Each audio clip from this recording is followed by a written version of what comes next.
Cuma persoalannya kenapa ada kenaikan yang mendadak walhala dia. Studio YB yang tu kita pergi ke setiap kedai kita tanya. Baru-baru ini, satu komen netizen mencetuskan perhatian ramai di media sosial apabila individu tersebut mendakwa ahli Parlimen MUA, Syed Saddiq Sheikh Abdul Rahman, lebih sibuk, berendut, bersama penyanyi dan pelakon Bella Astilah daripada menjalankan tanggungjawabnya sebagai wakil rakyat. Komen itu dengan cepat menjadi tular dan menarik pelbagai reaksi daripada pengguna media sosial. Ada yang mempertikaikan dakwaan tersebut, manakala ada juga yang menunggu jawapan daripada Syed Saddiq sendiri.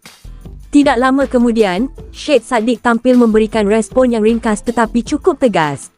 Menurutnya, walaupun ada pihak yang menuduh dirinya sibuk, berendut, beliau tetap menjalankan tugas sebagai wakil rakyat dengan penuh tanggungjawab. Dalam jawapan balasnya di media sosial, beliau berkata, sambil orang kata dirinya sibuk, berendut, beliau sebenarnya berjaya mengumpulkan kira-kira 6 juta ringgit untuk MUA, selain mencatatkan rekod kehadiran 100% di Parlimen.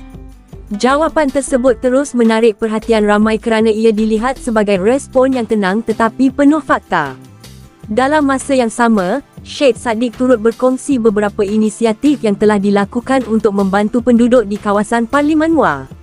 Antaranya termasuk pengagihan lebih 12,000 baju Melayu, sekitar 18,000 pakaian wanita, serta hampir 7,000 telekong untuk kegunaan masyarakat.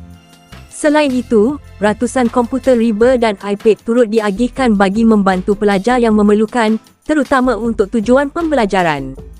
Tidak ketinggalan, lebih 10,000 set food bank juga telah disediakan bagi membantu golongan yang memerlukan di kawasan tersebut. Perkongsian ini membuatkan ramai netizen mula memberikan reaksi berbeza. Ada yang memuji usaha yang dilakukan, manakala ada juga yang berpendapat bahawa segala kerja yang dibuat sepatutnya lebih diketengahkan agar masyarakat mengetahui apa yang sebenarnya berlaku.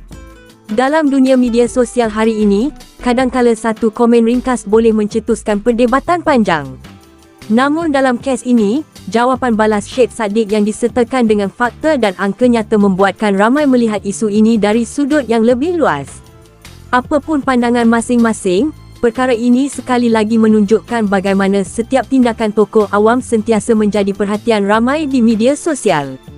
Dan yang pasti, reaksi Syed Saddiq kali ini telah mencetuskan perbincangan hangat di kalangan netizen. Kejap orang marah lah gini semua. Saya nak interview bukan selalu saya jumpa YB kan. Jadi YB Belum mula lagi kan? oh, belum.